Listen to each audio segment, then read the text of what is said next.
Another week passed since the OCP's magnificent giant has fallen.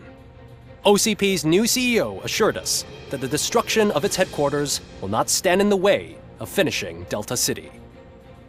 Japanese corporation Kanemitsu has already shown interest in OCP's most prominent project. We at Media Break welcome them with open arms. Delta City, yokoso!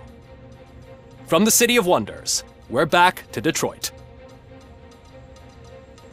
John Mills goes down in the history of the city as its shortest-serving mayor, excluding premature death. He offered his resignation on his very first day of office. According to a reliable source, Mills expressed, and I quote, "I did not sign up to run this dump." Are the new elections ahead of us? And has the city recovered after the previous ones? Now it's time to introduce a new segment, You the Detroiters, where we share feel-good stories from our local communities.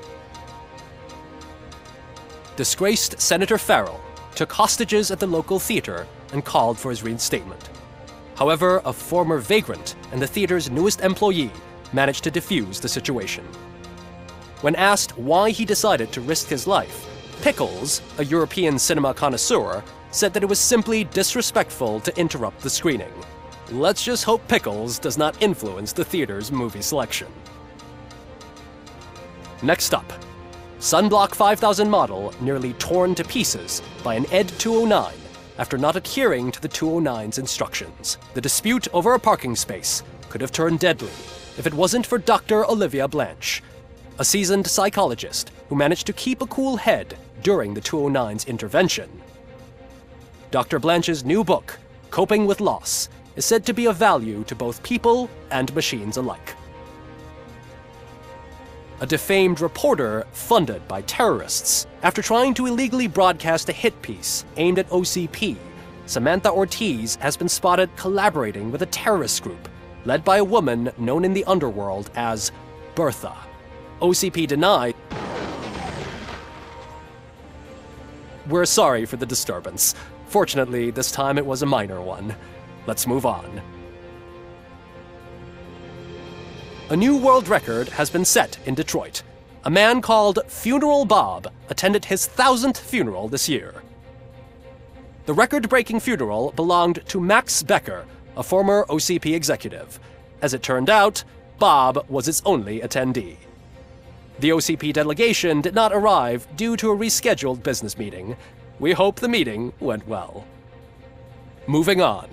The owner of a local restaurant, Onion Baji, in cahoots with a ring of zoo thieves. The restaurant was proved to source the ingredients through crime. The arrest was made by a rookie neighborhood cop, Ulysses Washington, and according to his statement, it wasn't the first animal he had saved. One question still remains unanswered. What happens to Robocop's human status? We've been informed that due to Mayor Mills's resignation, the matter will not be pursued by his office. Robocop's efforts have prompted a public conversation. I hope OCP doesn't take him off the street. Who will protect us then? Ah! It's Robocop! Robo, I love you! Reaper, skeleton speaker, pure pandemonium. To many more years on the force, Robocop. It's been a busy time for Detroit, but the cloud that lowers over the city is lifting as police end their strike. We're ready to serve, said Officer Ann Lewis, who returned to duty despite her recent injury. What heroism. Detroit can sleep soundly tonight. The question is, for how long? That's all for today. This was Casey Wong. Until next time.